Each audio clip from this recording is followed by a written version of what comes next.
After Sherlock's guidance, Hermione began using her own approach to change her circumstances. In every class, she participated even more actively than before, striving to earn house points. This strategy showed obvious results. In just 1 month, all professors except Snape had awarded Gryffindor quite a few points. However, even though Hermione single-handedly scored nearly 30 points this season, becoming the first-year scoring champion, her treatment within Gryffindor remained unchanged. This wasn't surprising, because in some sense, everything she was doing was futile. In the students' eyes, Hermione Granger was certainly excellent at studying, but she constantly nagged whenever classmates made mistakes, always prevented them from copying each other's homework, and liked to tattle to teachers. How to put it? Everyone knew she was right, but nobody liked her. Sherlock was helpless about this situation. He had given his advice, but she wouldn't listen. This kind of one-sided, doing what's best for you, naturally wouldn't be appreciated by others. Moreover, others didn't need her to do these things. In the view of Gryffindor's little lions, Hermione was purely meddling. When you focus intently on doing something, time seems to fly by particularly quickly. Before they knew it, they had been at school for exactly 2 months. The school's atmosphere had also become more cheerful. The first years were about to experience their first school holiday. Halloween. After lengthy evolution over time, this holiday had long since shed its original religious coloring, becoming primarily a celebration. Halloween actually spans 2 days. October 31st in the Gregorian calendar is called Halloween Eve. November 1st is called All Saints' Day. Halloween in the popular sense refers to October 31st, which was when the first years would hold their celebration feast. As for Halloween night, it's often called All Saints' Day or All Hallows' Day. When Halloween arrives, children dress up as various cute ghosts and goblins, going door to door demanding candy, threatening mischief otherwise.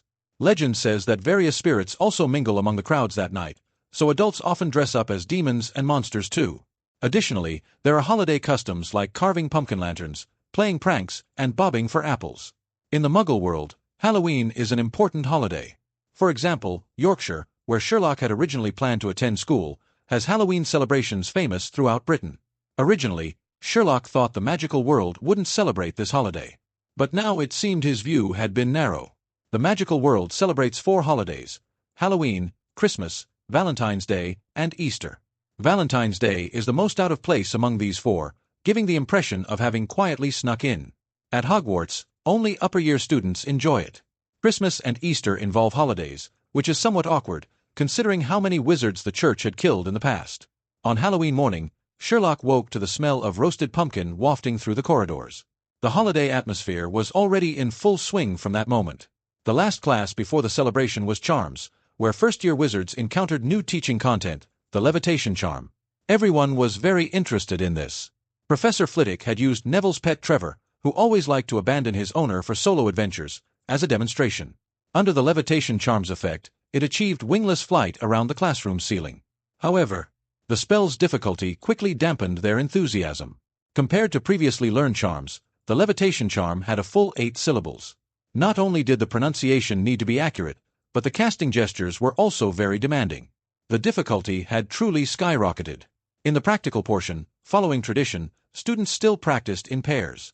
Sherlock's partner was Harry, which made the latter very happy. Seamus Finnegan had been trying to get his attention. Compared to him, Harry would rather team up with Neville. It wasn't that Harry looked down on Seamus, it was mainly that Seamus had a miraculous talent. Harmless spells that worked fine for others would mysteriously cause explosions when he cast them. This was particularly obvious in Transfiguration and Charms classes. According to Sherlock's scientific analysis, this might be hereditary. Seamus Finnegan had been one of his deduction subjects while waiting for the train at platform 9 3/4 before school started. At that time, Sherlock's analysis had been: new student, wizard mother, muggle father working in explosives, only learned about his wife's identity after marriage. After school began, this deduction was confirmed. So, except for teachers, only extremely few students like Sherlock could cover for him. Harry clearly didn't possess this ability. As for poor Neville, who was stuck partnering with Seamus, he could only pray for divine protection. Some were happy, others worried. Harry was pleased to be matched with Sherlock, while Hermione was somewhat dejected at not being teamed with him. Her partner was Ron. Ron was equally unwilling about this arrangement. He had disliked her since they first met. Although there had been a brief improvement in his opinion when Hermione spoke up for Sherlock and Harry, her subsequent actions quickly brought his favorable impression crashing down. This situation peaked after Hermione lectured them about not dueling Malfoy and came to catch them in the act late at night. Even though Hermione later tried to change the status quo using her own methods after Sherlock's guidance, it still had no effect. Recently, aside from Sherlock and Neville, only Harry could manage a few words with Hermione. And that was only Harry giving face to Sherlock. Neville had an introverted, timid personality, so in truth, only Sherlock genuinely didn't reject Hermione. Yet she hadn't been paired with Sherlock. Clearly, Professor Flitwick wasn't particularly observant. Wingardium Leviosa. Ron waved his arms like a windmill while shouting the incantation. Partly this was channeling his annoyance with Hermione into practice, and partly he hoped this approach would make the feather sense his determination. He had heard from Harry about the flying lesson experience. Broomsticks could see through your inner cowardice. Be confident. However, his current roaring made him look not confident but threatening. So, it didn't work. Though light, the feather wasn't afraid of threats. Its Wingardium Leviosa, make the gar nice and long. After watching Ron fail attempt after attempt, Hermione finally couldn't help herself and switched to lecture mode. You try it then. Ron was already frustrated, so he immediately redirected his roaring toward Hermione. Without another word, Hermione waved her wand and pronounced the spell in perfect London accent. Wingardium Leviosa. The feather very cooperatively rose up, floating directly above the desk. Well done.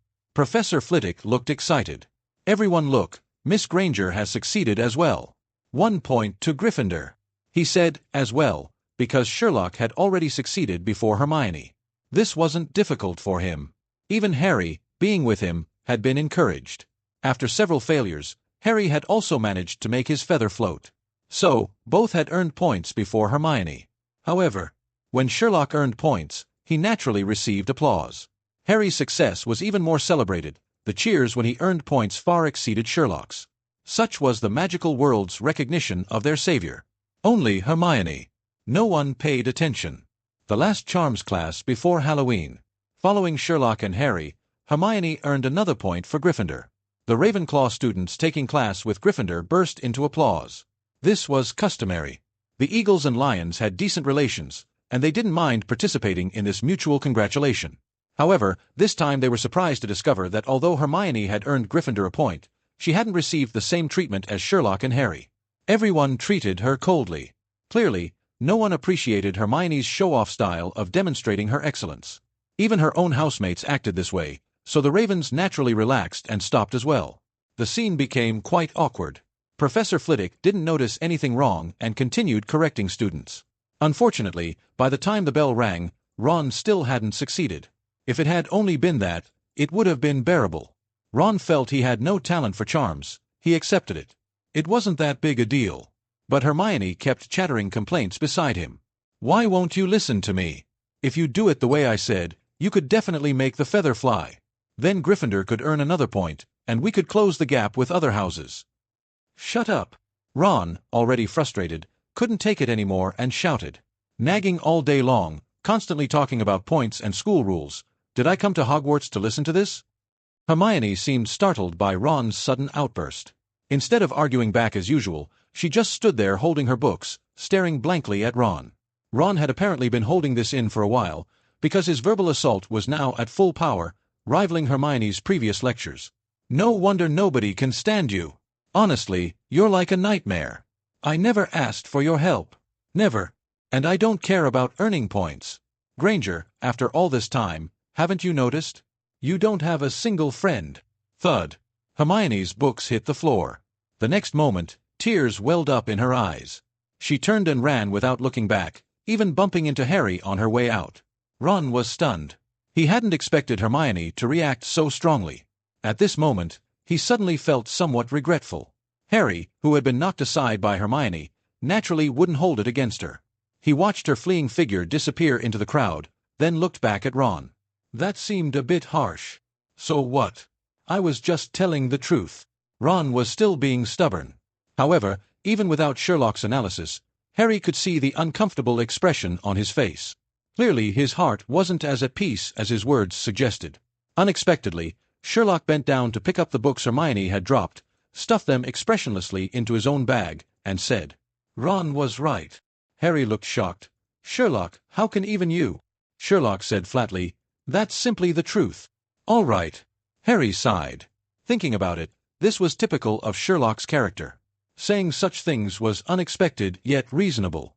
He was just that kind of person. Looking at Ron again, having gained Sherlock's support seemed to ease his mind considerably. Then, but I think you should probably apologize to her later. Harry, Sigma, asterisk. Ron, Sigma, degree. What was this situation? Was he flip-flopping? Why should I? Ron couldn't take it anymore. You just said I was telling the truth. I can sense that you're nervous right now. Sherlock's gaze fixed directly on Ron. Under his piercing stare, Ron guiltily turned his head away. Harry, asterisk. At this moment, Harry had a strong feeling that Ron would definitely be convinced by Sherlock in the next moment. If you had a clear conscience, you naturally wouldn't need to find her, but you don't. Not everyone can treat other people like air the way you do. Ron muttered under his breath. He increasingly felt that Sherlock didn't seem like an 11-year-old boy at all. Forget peers, even his prefect brother Percy probably wasn't as mature as Sherlock. Although Sherlock hadn't said much, Ron was predictably convinced. However, since running off, Hermione hadn't returned. She didn't reappear in Charms class, or even for the entire afternoon. Ron wanted to ask others but couldn't bring himself to. After all, quite a few people had witnessed him making Hermione cry. It wasn't until he went to the Halloween feast that he overheard Parvati Patil telling her friend that Hermione was crying heartbrokenly in the girls' bathroom and refusing comfort. Hearing this, Ron felt even more awkward. With this weighing on his mind, even the colorful Halloween decorations in the Great Hall lost their appeal. Even so, Ron still didn't think the situation was too serious. Because the Halloween feast was much more sumptuous than usual. The delicious food was simply too tempting, transforming him instantly into a dedicated eater. He thought he'd fill his stomach first, then bring Hermione some food later. Judging others by himself, Ron figured that no matter how angry Hermione was, a good meal would fix everything. Then he began devouring food with gusto. While eating, he forgot all about Hermione. This continued until halfway through the meal, when Professor Quirrell, who had become something of a laughingstock, suddenly burst into the Great Hall. His face was full of terror, and that much criticized large turban sat crookedly on his head. Such an entrance naturally drew everyone's attention to him. He stumbled and ran to Professor Dumbledore's side. Perhaps because he was too nervous, without regard for all the students and staff watching him, he stammered. "Troll! There's a troll loose in the dungeons. Thought you ought to know." As soon as he finished speaking, he collapsed face first onto the floor. He had actually fainted. This left several professors who had wanted to scold him for speaking out of turn without a target. Quirrell's actions were like a stone thrown into a calm lake, throwing the entire Great Hall into chaos. Silence! Even Dumbledore had to use his wand to produce several purple fireworks to control the situation. At this moment he was calm and composed, completely unlike his eccentric manner at the opening feast. "Prefects, lead your houses back to the dormitories immediately." His demeanor also affected the students. Percy naturally handled this with skillful ease. "I'm a prefect. Older students, make way for the first years. Please note, I am a prefect." In the midst of chaos, Harry and Ron followed Percy closely. Though he complained about them constantly, Percy still looked after his younger brothers when it mattered most. "Don't worry, as long as you follow my orders, you won't need to fear any troll. Now stay close behind me. Hey, you there, make way. I'm a prefect." To be fair, Percy was quite competent as a prefect. But on their way back to Gryffindor Tower, they encountered crowds of people hurrying in different directions. While struggling through a group of confused Hufflepuff students, even though Percy had shown his prefect badge, Harry and Ron still couldn't keep up with him. Ron immediately became anxious. Just then, Harry suddenly grabbed Ron's arm. Having spent so much time with Sherlock, Harry had been influenced by him. His divergent thinking had been strengthened. He pulled Ron, who was trying to squeeze toward Percy, and said with a grave expression, "I just remembered, Granger." Ron hadn't yet realized the seriousness of the situation and asked confusedly, "Granger? What about her?" Harry looked into Ron's eyes and said word by word, "She doesn't know about the troll yet." Ron's face went white. "Damn it, Sherlock." To this day, whenever Harry or Ron encountered problems, they couldn't solve themselves. Their first instinct was to seek help from Sherlock. However, Ron discovered he couldn't find him anywhere. Sherlock, where is Sherlock?" The two looked around frantically, only then realizing that at this crucial moment, Sherlock had vanished. Harry immediately began to recall. After a moment, he remembered that from the moment Quirrell appeared, he hadn't seen Sherlock again. No wonder something had felt missing along the way. Sherlock hadn't been among the Gryffindor first years following Percy. Damn it, he must have gone to find Granger on his own, Ron said with certainty. Harry nodded in agreement. There weren't many people in the school whom Sherlock would call by their first name. Forget first names, there were some people whose surnames Sherlock couldn't even remember, or rather, he was too lazy to remember them.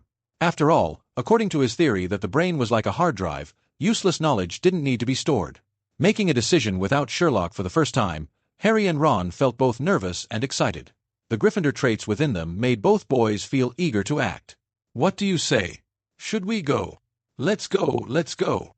Be careful, don't let Percy see us. Sherlock is really not loyal. Is he afraid we'd hold him back? The two crouched down, complaining while mixing into the Hufflepuff crowd as it crossed paths with them.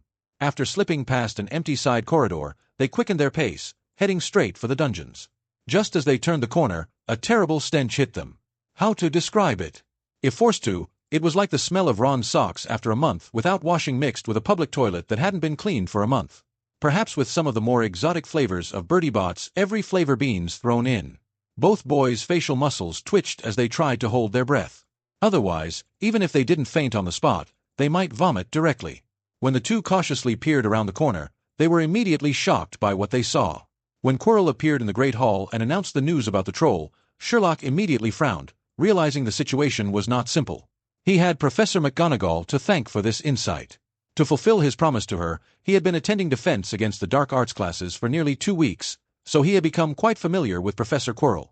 When Sherlock first heard about Quirrell's story, how his personality had changed dramatically after encountering vampires, he instinctively felt the tale was fabricated. Harry had questioned it at the time, but due to insufficient evidence, Sherlock hadn't continued his deductions. But now, as he no longer skipped defense against the dark arts classes, Quirrell's words and actions were all observed by him. This man had problems. If this were the Muggle world, he would definitely investigate everything thoroughly. But in the Wizarding world, that wasn't possible. First, although Quirrell appeared very unreliable, he was still an adult wizard. If Sherlock's deductions were correct, his abilities were far from weak. Acting rashly would be unwise. Sherlock would never let foolishness replace courage. Second, there was the matter of time. For Sherlock, time was always insufficient. Every professor at Hogwarts had secrets, and until Quirrell posed a direct threat, his affairs could be postponed. Until today. When he saw Quirrell stumbling into the hall, Sherlock took less than a second to deduce the cause and effect. He immediately sprang into action. If he moved fast enough, he could unravel the entire situation in one go, and rescue Hermione in the process. The subsequent events unfolded exactly as he had predicted. He reached the dungeons before the troll arrived, though only by less than half a minute. But that brief time was enough for him to drag Hermione out of the girls' bathroom before the troll could trap her inside. He literally dragged her out. Hermione could barely speak. Her limbs were weak, her whole body was soft, moving only because Sherlock was pulling her along. This was understandable. No matter how strong-willed she usually was, she was still just an 11-year-old girl. Having cried in the bathroom for most of the day, she was both hungry and exhausted. Suddenly seeing a massive creature like the troll, her mind had gone completely blank. After all, seeing pictures and descriptions in books was entirely different from witnessing a troll in person.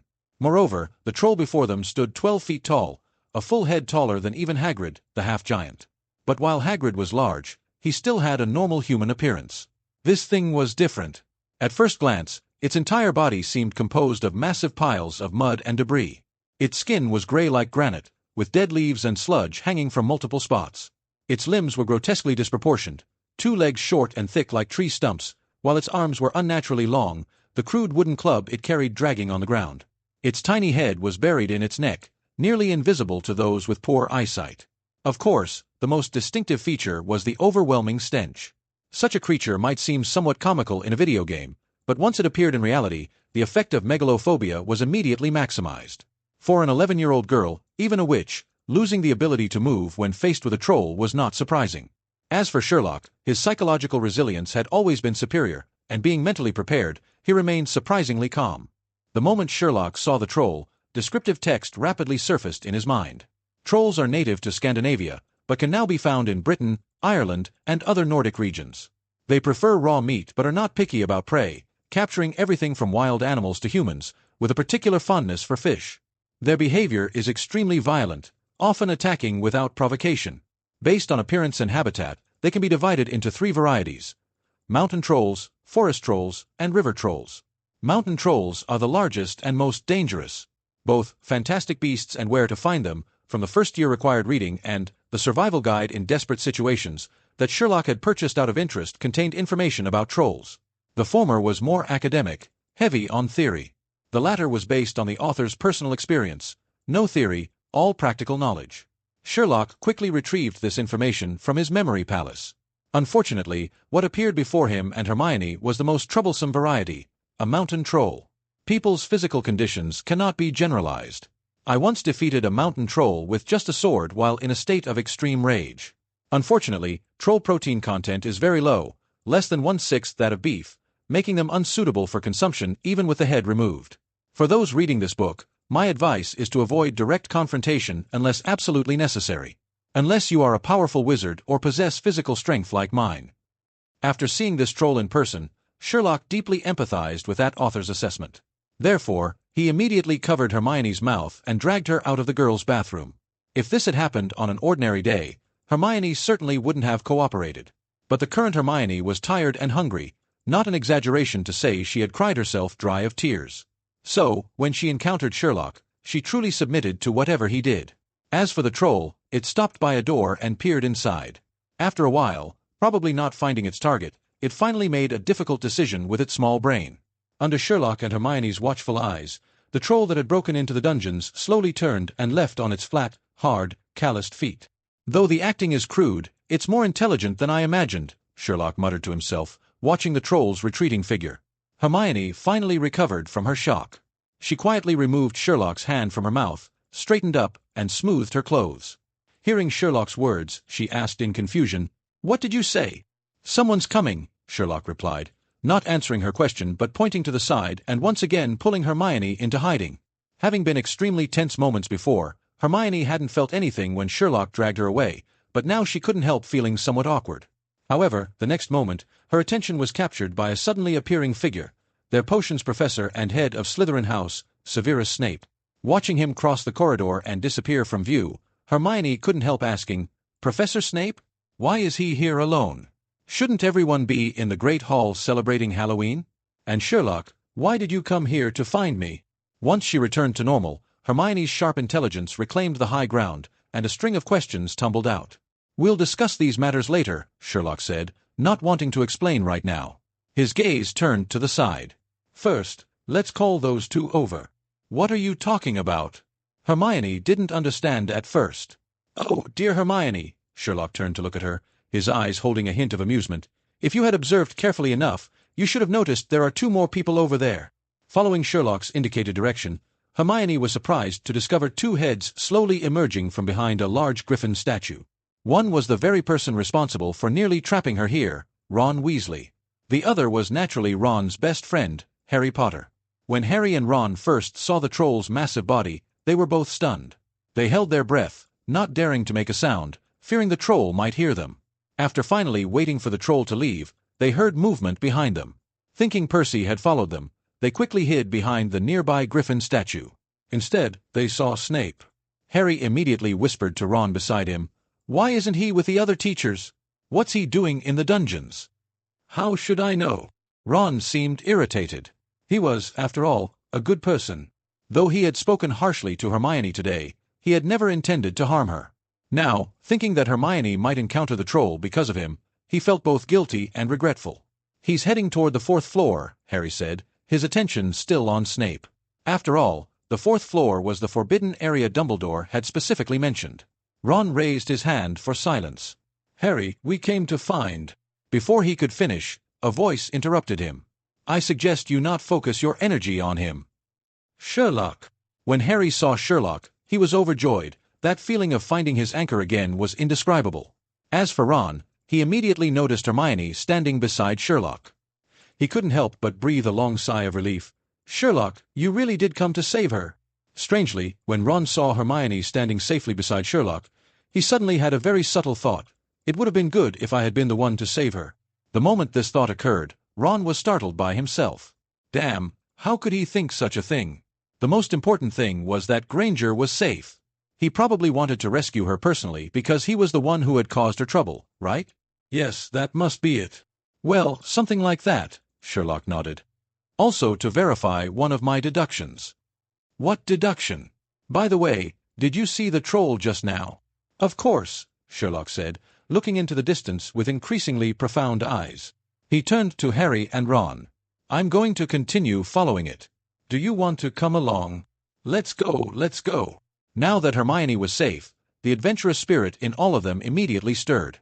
Following a professor who served as a head of house, just thinking about it was thrilling. It. Not him. Only Hermione noticed Sherlock's choice of pronoun.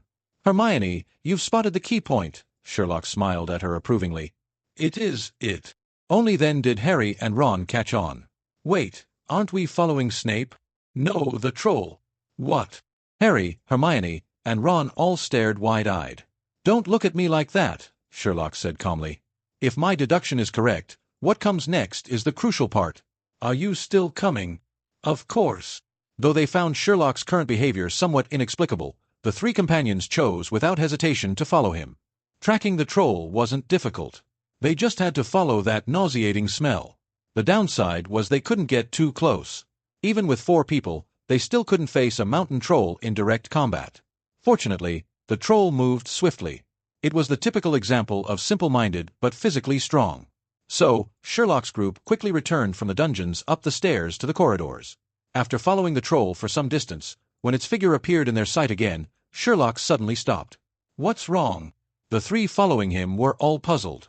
This is the place, Sherlock said while walking in a direction completely opposite to the troll. The 3, who were already confused by Sherlock's decision to track the troll instead of Snape, were now even more bewildered.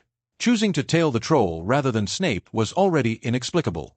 Now, after following it all this way, why was he going in a different direction? The 3 looked at each other.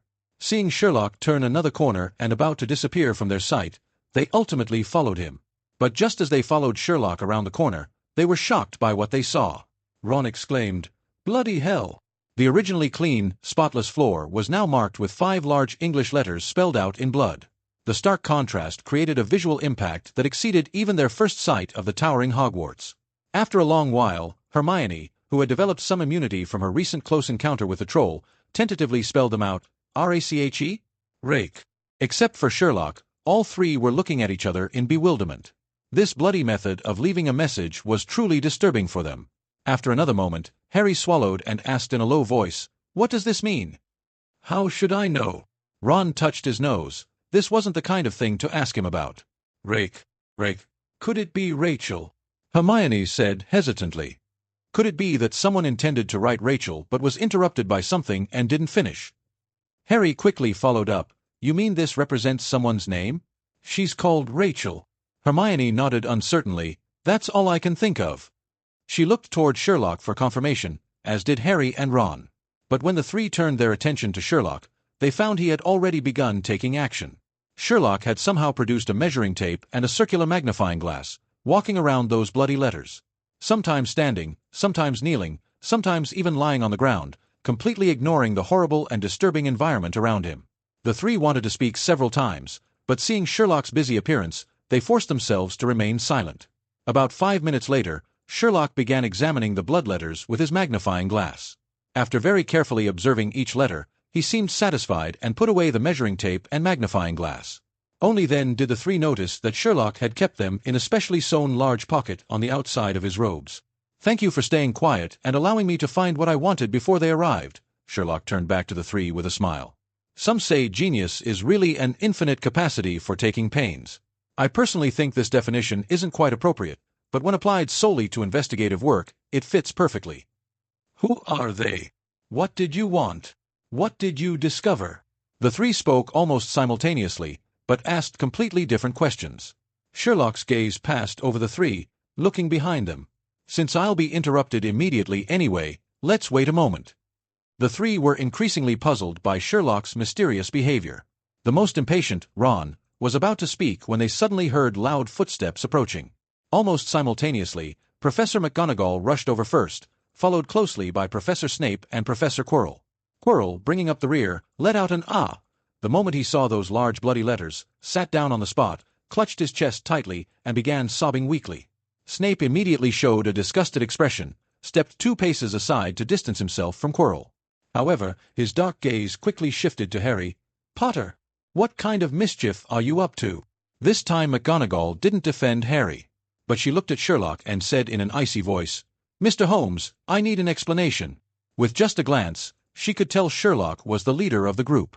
Facing Professor McGonagall, whose anger was about to explode, Sherlock smiled slightly. "An explanation?